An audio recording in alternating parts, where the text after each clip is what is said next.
फिरौन सिर्फ एक शख्स का नाम नहीं है। मिस्र का जो भी बादशाह होता था उसका लक़ब फिरौन होता था। तकरीबन 18 या 19 फिरौन आए। जो भी बादशाह होता था उसका लक़ब था ये फिरौन। अक्सर लोग इसको नाम समझते हैं। अब जो मूसा अलैहिस्सलाम के ज़माने का फिरौन था वो बड़ा जरी था, उसे ताकत पर गुरूर भी था, घमंड भी था। ऐसा है कि तकरीबन 100 साल तक तो कभी उसको सर्दी बुखार भी नहीं आया, बीमार कभी नहीं हुआ।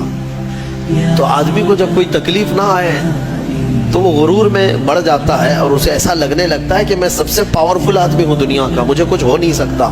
तो यही फिरौन है जिसने अपने ज़माने में ये ऐलान किया था कि लोगों मैं तुम्हारा रब हूँ, तुम्हारा बड़ा रब मैं हूँ, मेरी इबादत करो। बात तो चल रही थी और लोगों को अपनी खिदमत पर मामूर करने की बजाय अपनी इबादत पर मामूर करता था। हजारों लोग उसको सजदा भी करते।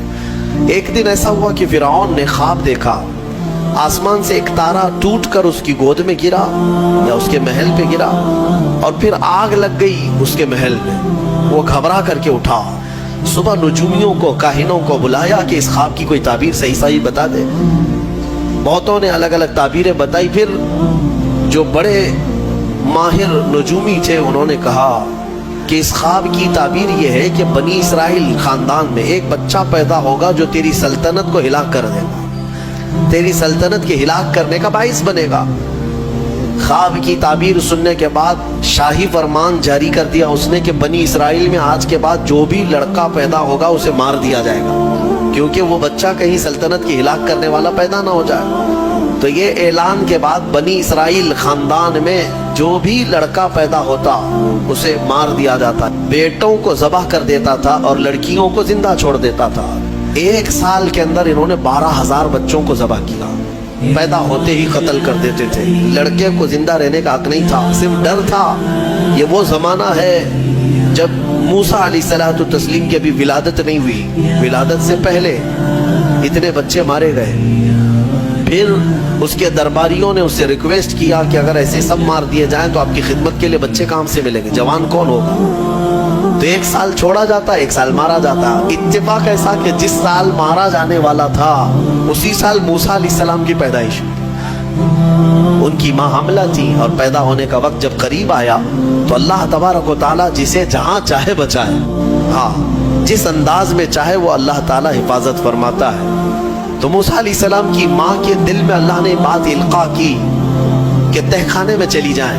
वो तहखाने में गई, बच्चे की विलादत हुई, लड़का पैदा हुआ। अब वो घबरा गई कि ये साल मारे जाने वाला है और वो बनी इसराइल खानदान से थी कि मेरा बच्चा मारा जाएगा, कत्ल कर दिया जाएगा।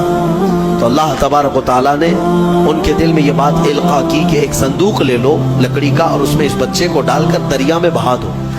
भला कोई माँ कैसे बहाएगी, लेकिन अल्लाह ताला फरमाता है वरबतना अला क़ल्बिहा, हमने उनके दिल को मजबूत कर दिया था। जब अल्लाह ताला किसी के दिल को मजबूत करता है तो बड़े बड़े काम कर जाता है। उनकी माँ संदूक में रख करके बच्चे को एक दरिया के किनारे डाल देती हैं, बहा देती हैं और अपनी बड़ी बेटी को कहती हैं कि देखते रहना ये संदूक कहाँ जाता है। मूसा अलैहिस्सलाम की जो बड़ी बहन थी वो देखती हुई जा रही थी उस संदूक के पीछे। संदूक बहते बहते बहते एक बागीचे के किनारे लगा। वो बागीचा फिरौन का ही था और फिरौन की बीवी वहाँ पर टहलने के लिए शाम के वक्त आया करती थी।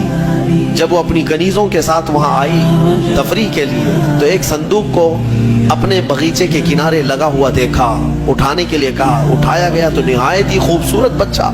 अल्लाह ताला नबियों को खूबसूरती दिया ही होता है। फिरौन के घर में कोई बच्चा नहीं था, औलाद नहीं थी। तो फिरौन की बीवी ने उठा लिया और कहा कि लाओ ये बड़ा खूबसूरत बच्चा है, हसीन बच्चा है, और अपने महल ले आई।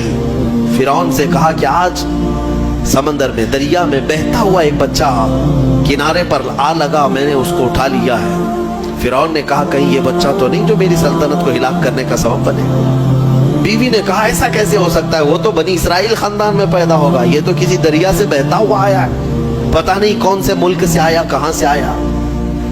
तो बहरहाल उसकी बीवी ने यह कहा कि इसको मत मारो, ला तक़्तुलू असा अन यंफ़अना औ नत्तख़िज़हु वलदा, करीब है कि हम इससे फायदा उठाएंगे या इसको बेटा बना लेंगे। बीवी की बात